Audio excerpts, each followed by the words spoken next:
कक्षा 12वीं के लिए यहाँ पर सेट सी का सॉल्यूशन आ चुका है। सेट सी हिस्ट्री का जो आपका पेपर है बच्चों 17 मार्च को, उसमें आपको हिस्ट्री के पेपर का पूरा सॉल्यूशन करवाने वाले हैं। तो जल्दी से सभी विद्यार्थी क्लास में जुड़ जाइए।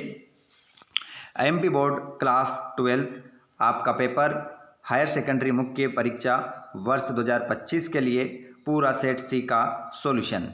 इससे पहले भी मैंने आप लोगों को ए सेट बी सेट करवा दिए हैं। अब ये बारी आ चुकी है सेट सी की हिस्ट्री का जो आपका पेपर है, पूरा पेपर का सॉल्यूशन हम देखेंगे। 80 नंबर लेना है तो क्लास में जुड़े रहिएगा और इस लाइव क्लास को लास्ट तक देखिएगा। आइए प्यारे बच्चों, तो बिना देर किए हम स्टार्ट करते हैं प्रश्न क्रमांक पहले से। पहला क्वेश्चन आपका रहेगा, पहले क्वेश्चन को आप देखेंगे और संपूर्ण सॉल्यूशन के साथ यहाँ पर आपकी क्लास स्टार्ट होने वाली है। तो सभी जुड़ जाइए क्लास में और इस क्लास को अपने सभी दोस्तों को शेयर कर दीजिए। जो भी हिस्ट्री का पेपर देने वाले हैं उनको एक बार शेयर कर दीजिए और चैनल को सब्सक्राइब करके रखें ताकि आने वाले नेक्स्ट वीडियो का नोटिफिकेशन आपको मिल जाए। चलिए प्यारे बच्चों, तो बिना देर किए हम स्टार्ट करते हैं प्रश्न नंबर पहले से। पहला प्रश्न आपकी स्क्रीन पर आ चुका है। यहाँ पर सही विकल्प का चयन करके लिखना है। प्रश्न नंबर पहला, सिंधु घाटी सभ्यता के स्थल से जुते हुए खेत के साक्ष्य मिले हैं। तो ये कहाँ से मिले हैं? रोपड़ से, कालीबंगा, सातुरघई, बलावली। तो इसमें आपका जो करेक्ट आंसर होगा वो राइट आंसर आप लगाएंगे कालीबंगा। कालीबंगा आपका करेक्ट आंसर इसमें होगा। दूसरा क्वेश्चन है, B.S. सुकतानकर थे। तो ये क्या थे? B.S. सुकतानकर क्या थे? चिकित्सक थे, पुराविद थे, संस्कृत विद्वान थे, इतिहासकार थे। तो B.S. सुकतानकर जो थे बच्चों, ये आपका करेक्ट आंसर हो जाएगा संस्कृत विद्वान आपका सही उत्तर इसमें होगा। अगला प्रश्न है, गांधार कला धर्म से संबंधित है। बौद्ध धर्म, जैन धर्म, हिंदू धर्म, इस्लाम धर्म।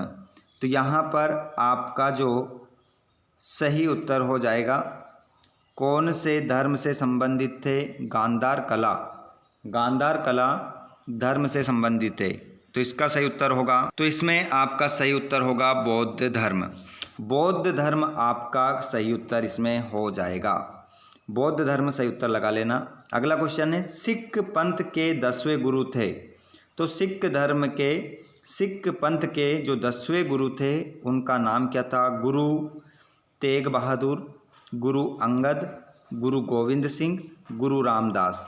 तो इसमें सिख पंथ के जो 10वें गुरु थे उनका नाम था गुरु गोविंद सिंह। अगला प्रश्न है, अबुल फजल मुख्यतः दरबारी इतिहासकार था। तो ये अबुल जो फजल था मुख्यतः दरबारी इतिहासकार था। बाबर का, अकबर का, शाहजहां का, हुमायूं का। तो इसमें आपका सही उत्तर लगाएंगे आप अकबर का। अगला प्रश्न है, महात्मा गांधी दक्षिण अफ्रीका से भारत वापिस आए। तो महात्मा गांधी जी जो थे दक्षिण अफ्रीका से भारत वापिस जो लौट कर आए थे, उनका जो लौट आने का जो सन था वो था 1915, 1914, 1913, 1916 ऑप्शन में है। तो 14, 13, 15, 16। ठीक है, तो इसमें सही उत्तर आपका 1915 हो जाएगा। उसके बाद में रिक्त स्थान की पूर्ति करना है। मोहनजोदड़ो का शाब्दिक अर्थ है। देखिए, मोहनजोदड़ो का जो शाब्दिक अर्थ होता है वो होता है मुर्दों का टीला। मुर्दों का टीला, मुर्दों का टीला कहा जाता है किसको? मोहनजोदड़ो का शाब्दिक अर्थ। प्रश्न नंबर अगला है, महात्मा बुद्ध की शिक्षाएं में हुई। तो देखिएगा यहाँ पर महात्मा जो बुद्ध थे उनकी शिक्षाएं हुई थी। तो उनकी जो शिक्षाएं हुई, सूत्र पीटक आपका इसमें क्या हो जाएगा? आंसर हो जाएगा सूत्र पीटक। अगला प्रश्न आप देखेंगे, प्रश्न नंबर तीसरा है, तेवरनियर ने कम से कम बार भारत की यात्रा की। जो तेवर नियर थे, उन्होंने भारत की यात्रा कम से कम कितनी बार की? 6 बार। 6 आपका उत्तर हो जाएगा। चौथा है अमुक्त मालियत की रचना है। तो इसकी जो चौथे वाले प्रश्न का आंसर आप जो लगाएंगे, अमुक्त मालियत कृष्णदेव राय, इसमें आंसर होगा कृष्णदेव राय की रचना है। कृष्णदेव राय की रचना है। पांचवा, अमेरिकी गृह युद्ध ने भारत के व्यापार को बढ़ावा दिया। तो अमेरिका के अंदर जो उनका आपसी जो युद्ध हुआ था उसने भारत के व्यापार को बढ़ावा दिया। तो कपास व्यापार को क्या दिया? बढ़ावा दिया। अगले प्रश्न को आप देखेंगे, अवध को बंगाल आर्मी की कहा जाता है। तो अवध को बंगाल आर्मी की कहा जाता है पौधशाला। इसका आंसर क्या लिखेंगे आप? पौधशाला। पौधशाला आपका इसमें उत्तर हो जाएगा। उसके बाद सातवां, भारतीय राष्ट्रीय कांग्रेस ने 1929 के लाहौर अधिवेशन के अध्यक्ष खालिस्तान थे। तो उस समय इसके जो अध्यक्ष थे उनका नाम था जवाहरलाल नेहरू।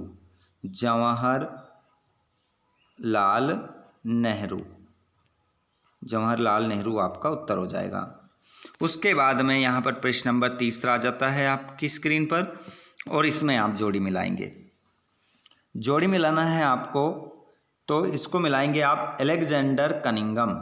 तो इसको मिलाएंगे भारतीय पुरातत्व के क्या हो गए? ये जनक हो गए। और मेगास्थनीज जो था बच्चों, इसको आप मिलाएंगे इंडिका से आप मिलाएंगे। और ऋषभ देव को आप मिलाएंगे जैन धर्म। और अल बिरूनी को आप जो मिलाएंगे वो मिलाएंगे किताब उल हिंद से मिलाएंगे। और दीवान को आप मिलाएंगे वित्तीय व्यवस्था से। और लॉर्ड कॉर्नवालिस को आप मिलाएंगे इस्तमरारी बंदोबस्त, आपका उत्तर हो जाएगा। उसके बाद यहाँ पर आप देखेंगे निम्नलिखित प्रश्नों के उत्तर एक शब्द एक वाक्य में देना है। जैसे प्रश्न पहला है, हड़प्पा सभ्यता किस पशु की पूजा की जाती है? तो हड़प्पा जो सभ्यता थी उसमें किस पशु की पूजा की जाती थी, ये आपको बताना है। तो यहाँ पर आपका आंसर हो जाएगा हड़प्पा सभ्यता में बेल की क्या की जाती थी? पूजा की जाती थी, जिसे वृषभ भी कहा जाता है। वृषभ एक संस्कृत का क्या है? शब्द है। अगला क्वेश्चन है, आरंभिक भारत का सबसे प्रसिद्ध विधि ग्रंथ कौन सा है? तो देखिए, आरंभिक भारत का सबसे जो प्रसिद्ध विधि जो ग्रंथ है उसका नाम हो जाएगा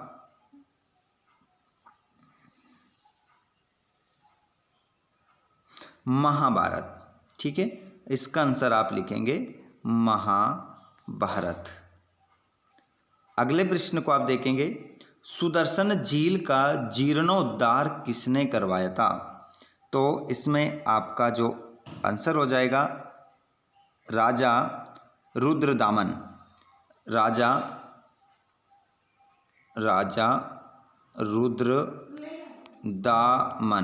राजा रुद्रदामन आपका क्या हो जाएगा? उत्तर हो जाएगा। अगला प्रश्न है, छोटा गणराज्य किसे कहा जाता है? छोटा गणराज्य किसे कहा जाता है?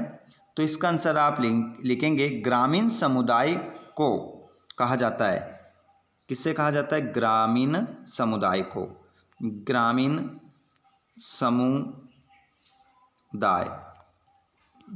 समुदाय को क्या कहा जाता है? छोटा गणराज्य।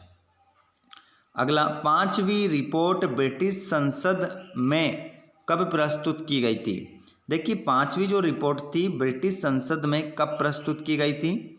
तो इसका जो आंसर हो जाएगा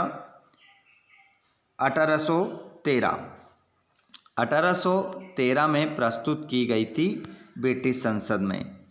अगले प्रश्न की ओर अगर हम बढ़ जाते हैं तो क्वेश्चन है आपका, संविधान सभा के अध्यक्ष कौन थे? तो संविधान सभा के जो अध्यक्ष थे उनका नाम था डॉक्टर राजेंद्र प्रसाद आपका क्या होगा, आंसर हो जाएगा। अगला प्रश्न है अनुच्छेद 356 क्या है। तो अनुच्छेद 356 राज्य में राष्ट्रपति कानून लागू होगा। ठीक है, राज्य में क्या, राष्ट्रपति कानून, राज्य में राष्ट्रपति कानून लागू होगा। ये 356 अनुच्छेद में है। आगे हम बढ़ जाते हैं प्रश्न नंबर 5वें की ओर। निम्नलिखित में से सत्य असत्य का क्या करना है, चयन करना है। तो सत्य असत्य का अगर हम चयन करेंगे तो इसका आंसर हम देखेंगे। क्वेश्चन नंबर पहला, प्रभावती गुप्त वाकाटक वंश की राजकुमारी थी। तो बिल्कुल इसका आंसर आप लगा देंगे सत्य थी। अगला प्रश्न है धर्मशास्त्रों में 8 प्रकार के विवाह को वर्णन किया गया। तो धर्मशास्त्रों में बिल्कुल 8 प्रकार के विवाह का क्या किया गया, वर्णन किया गया, सत्य हो जाएगा। अगला क्वेश्चन है सती प्रथा का वर्णन निकितिन ने किया था। तो ये बात जो है बिल्कुल क्या है, असत्य है, ये तो नहीं किया था इन्होंने। अगला प्रश्न देखेंगे अप्पार एक नयनार संत थे। तो ये भी क्या हो जाएगा, आपका सत्य हो जाएगा। अगला प्रश्न है विजयनगर के देवता विट्ठल भगवान शिव के रूप माने जाते हैं। तो ये भी क्या हो जाएगा, आपका असत्य हो जाएगा, नहीं। अगले प्रश्न को देखेंगे पेशकश मुगल राज्य द्वारा ली जाने वाली एक भेंट थी।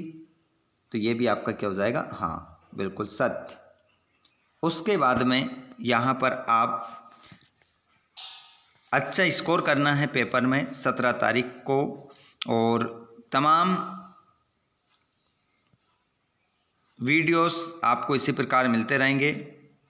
तो जितने भी हमारे ये 17 स्टूडेंट अभी क्या जुड़ रहे हैं, क्लास में लाइव जुड़ रहे हैं, आप सभी इसी प्रकार क्लास लेते रहें और अपने दोस्तों को भी क्लास को शेयर करें ताकि 17 से बढ़कर ज़्यादा हो सकें।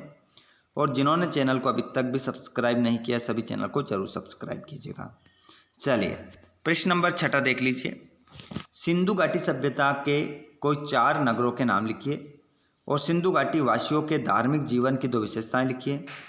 अल बिरूनी कहाँ का निवासी था, वे गजनी कैसे पहुंचा, और बर्नियर ने शिविर नगरों का क्या वर्णन किया, उल्मा किसे कहते हैं, और बसवन्ना कौन थे, लिखिए। और रायचूर दोआब के बारे में वर्णन कीजिए। विजयनगर में शासन करने वाले राजवंशों के नाम लिखिए।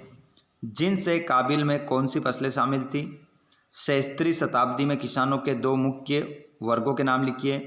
संताल विद्रोह कब और किसके नेतृत्व में हुआ, पहाड़िया कौन थे, 1857 का विद्रोह कब और कहाँ से प्रारंभ हुआ। 1857 के विद्रोह का तत्कालिक कारण क्या था। गांधी इरविन समझौतों की कोई 2 शर्त लिखिए। पहला गोलमेज सम्मेलन कब और कहाँ हुआ था। संविधान सभा के 4 प्रमुख सदस्यों के नाम लिखिए। अंतरिम सरकार के कोई 4 सदस्यों के नाम लिखिए। संविधान के मसविदे में विषयों की कितनी सूचियां बनाई गई है, नाम लिखिए। आगे भी आप देख सकते हैं क्वेश्चन है, इनको जबरदस्त याद करना है आपको। लोकतंत्र की सफलता के लिए गोविंद वल्लभ पंत ने क्या विचार दिया। धर्मशास्त्रों में संपत्ति पर स्त्री और पुरुष के किन अधिकारों का वर्णन किया गया। महाभारत को एक गतिशील ग्रंथ क्यों कहा गया। बौद्ध धर्म की प्रमुख शिक्षाएं लिखिए और जैन धर्म की महत्वपूर्ण शिक्षाओं का वर्णन कीजिए। राक्षसी तंगड़ी युद्ध का वर्णन कीजिए। विजयनगर के प्रशासन में अमरनायक प्रणाली की भूमिका लिखिए और अवध के अधिग्रहण में ब्रिटिश शासन की रुचि के कारण लिखिए। आगे भी आप देख सकते हैं। और 1857 के विद्रोह में संदेश का प्रचार प्रसार किस प्रकार हुआ और महाजनपदों की प्रमुख विशेषताएं लिखिए। ये क्वेश्चन आपके 2 नंबर के, 3 नंबर के और 4 नंबर के हैं। मानचित्र में कौन से याद करने वो भी बताऊंगा। कर्नाटक की वीर शैव परंपरा का वर्णन कीजिए। गुरु नानक जी के मुख्य उपदेशों का वर्णन कीजिए। चरखे को राष्ट्रवाद का प्रतीक क्यों चुना गया। महात्मा गांधी स्वयं को आम लोगों की तरह दिखाने के लिए क्या करते थे। मानचित्र में आपको लोथल बताना है कहाँ है, वैशाली बताना है, मथुरा बताना है और अमरावती। अगर ये समझ में नहीं आता है तो नीचे वाला कर सकते हैं। दिल्ली, गिरनार, सारनाथ, उज्जैनी। ये 4 स्थान आपको मानचित्र में, भारत के मानचित्र में बताना है कहाँ पर है। ठीक है, तो इस प्रकार आपका ये बेहतरीन पेपर होता है यहाँ पर।